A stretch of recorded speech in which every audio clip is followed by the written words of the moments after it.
Yeah, if my kids could just hear you talk that way about me, maybe they'd show me some respect. I was a janitor when I found out about this industry. I was an art school student, Bible college student, couldn't figure out which one I wanted to be, an artist or a minister. And I was pushing a broom, and I won't go into that whole story, but that's where I first got introduced to network marketing by a very respected medical professional at the hospital. And I was just surprised that he took an interest in me. I guess I always had a smile. I was always singing wherever I went, and I had this habit. There's this place where I used to clean the gurneys in this one part of the hospital, and about once a week or so, I would do a concert in there for the nurses. I'd go in there and I'd croon and sing, the old 40s songs, and I was in the 70s and 80s singing, these old time songs, and I learned from my grandparents. Just an odd bird, I guess, but I was so surprised that he took an interest in me, because nobody in my family owned a business except my mother's uncle Mike. He owned a gas station, so that's about as far as it got in business in our family. I grew up in a blue-collar family, proud of my blue-collar roots. I've never heard my parents ever tell a lie. I've never heard my grandparents or aunts or uncles or anybody ever lie or deceit. Never been in lawsuits, any of that kind of stuff. So I was raised well. Unfortunately, my dad moved from the farm. His dad died when he was young, and his brother went off into the military, into war, and they basically lost the farm. And so my dad went into, the automotive industry, as a lot of people did back in the 60s, and moved to the city. And I was part of that migration. My very honest, humble, trusting country parents were not ready for the 60s. And they were not ready for a son like me in the 60s and 70s, and certainly not ready for me being in the city. I was basically that kid. Most people liked me, but they just didn't want their kids to hang out with me.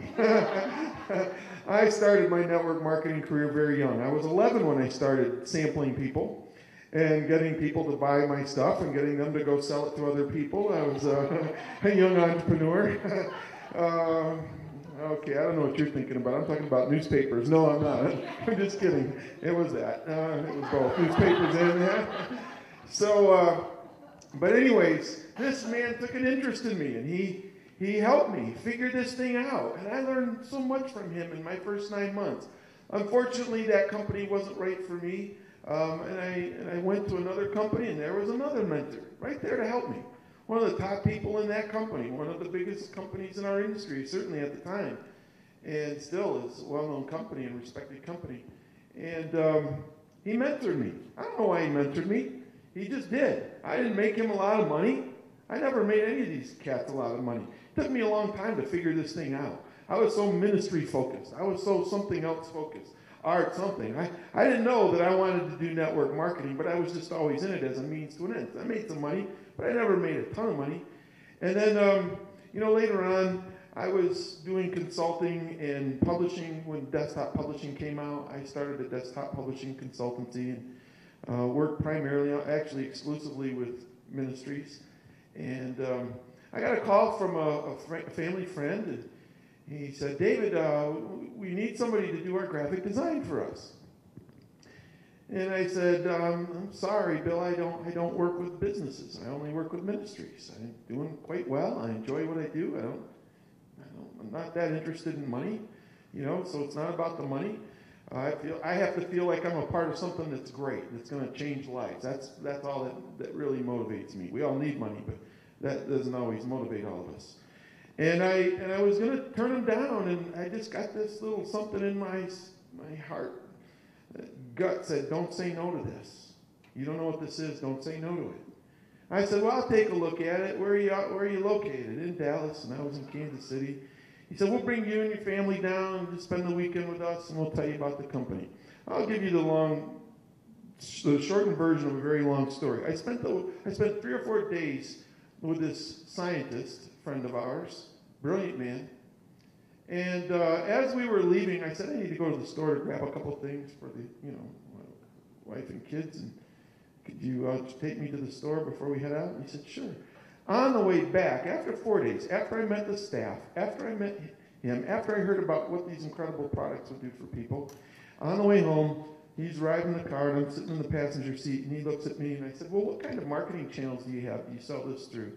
You sell it on, not online, but on the radio? Do you sell it through health food stores, pharmacies, hospitals? He got really red. I'm not kidding you. He got really red, and he said, no, we do it through multi-level marketing. He was too embarrassed as a scientist to tell me that he was involved in multi-level marketing. And I said, really? I like network marketing. He said, you do? I said, well, I don't always like it, but I like this. If this is that, I want to do this. And so I was working 100 hours a week with my consulting business. They became a client, so I was really working. And when I say working, I don't mean sitting around, pretending to work. I'm a hard worker, man. I worked hard. And then I just saw this company was going to go someplace. And I knew quite a bit about growing ministries and growing nonprofit organizations and, understanding culture and how to work with it. And, I came to do the graphic design, and they said, boy, we don't have a VP of marketing. Would you be interested in being a VP of marketing? I said, well, I don't know. I don't like working for somebody. I said, I'll do it for a year. I'll do it for a year, but I'm telling you, in a year, I'm going to quit. So don't get too used to me. I'm going to go back to consulting with you, and I want to build my own downline. And thank God I said that, because I had about 150,000 people join my team, and ended up getting stock with the company.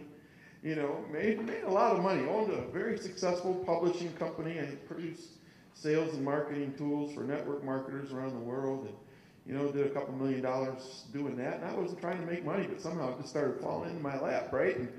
But I learned a lot from watching a company go from nothing. That company was doing next to nothing to, becoming one of the leaders in our industry.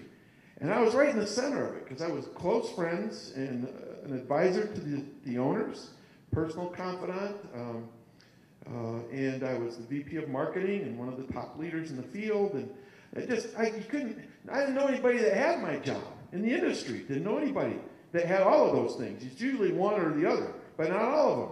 I go, how did I end up here, And then I just was just wise enough from my parents and my mentors' training to listen and pay attention. And I had a mentor in that business, a couple of them. My personal sponsor in that business had over 2 million people join his downline. And it wasn't the first time he did it. So he taught me a lot. The owners of that company taught me a lot. And then I left that company because of some things I didn't like. I knew too much, and I just couldn't justify in my conscience staying there. So I walked away from a whole lot of money, literally walked away from millions of dollars. And probably, like I told Brett here, if you need a real estate agent, you can talk to Brett right there. I just met him before the thing here, but I'm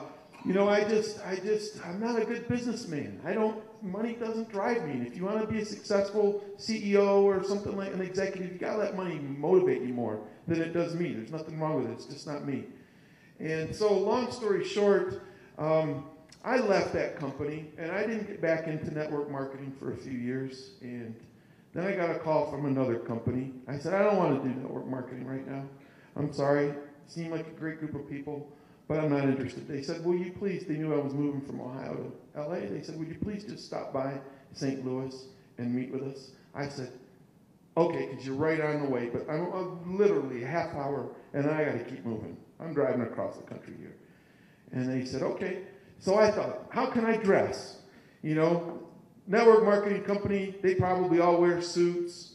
I said, I'm going to wear sweatpants and gym outfit. I'm going to walk in there and do my best not to get hired. I'm going to turn them off so bad. I walk in there, and there's the chairman and CEO wearing the same kind of clothes I'm wearing. He goes, I'm so glad you didn't walk in here with a suit.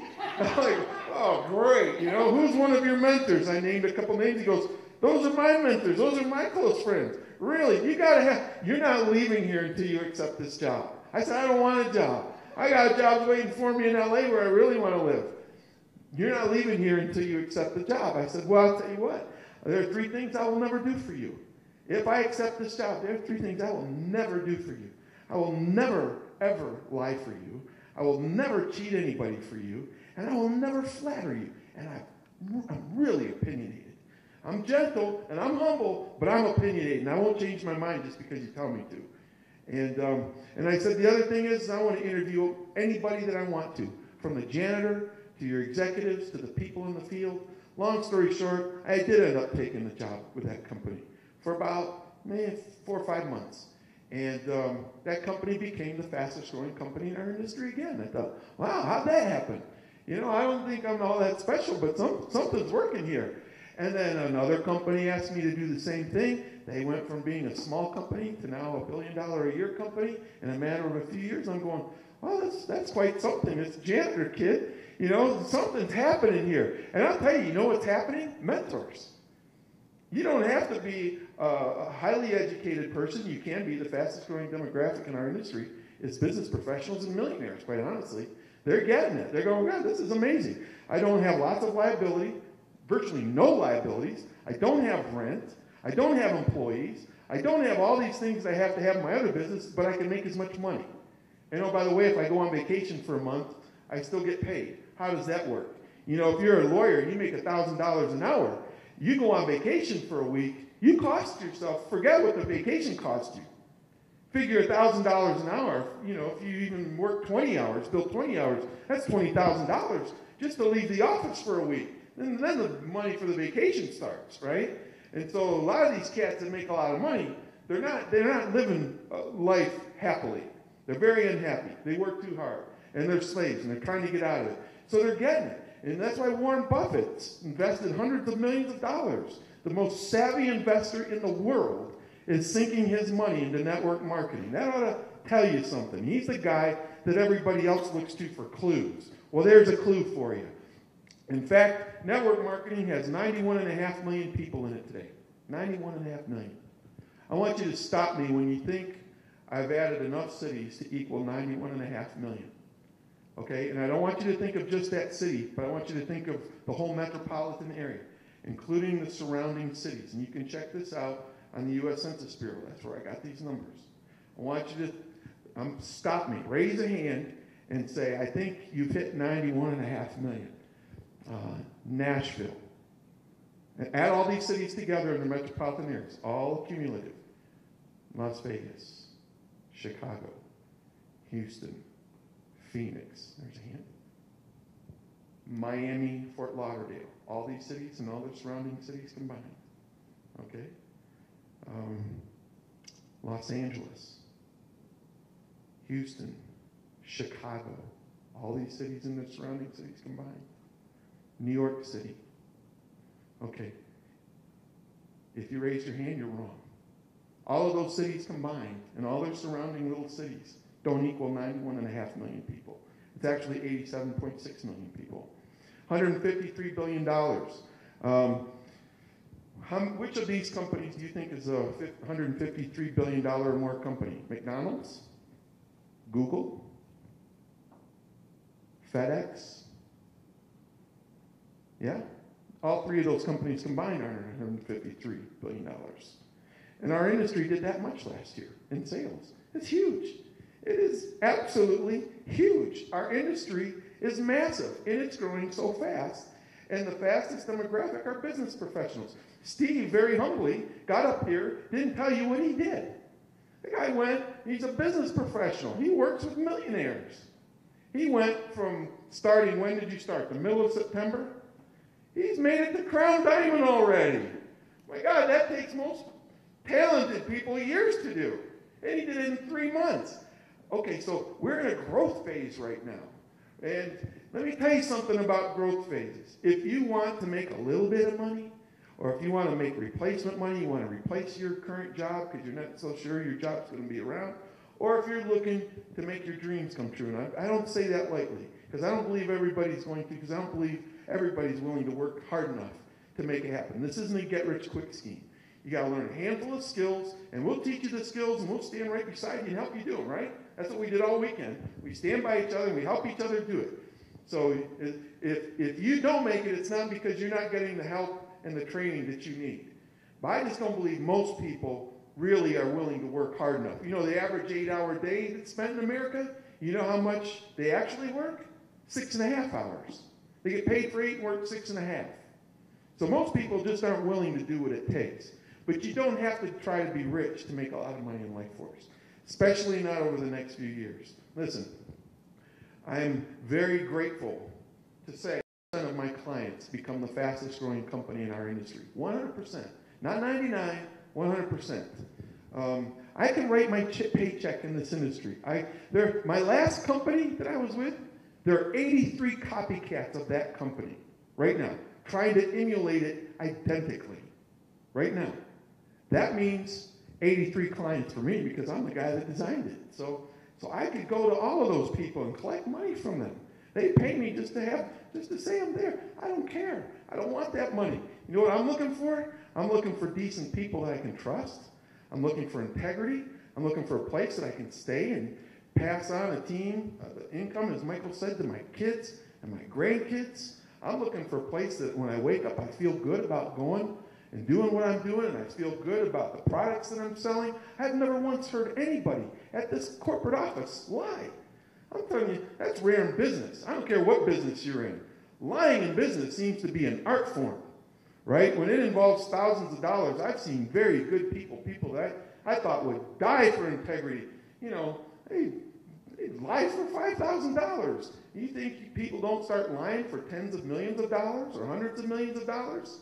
I have not heard any executive at this company ever once ask me to lie. They know I won't do it anyway.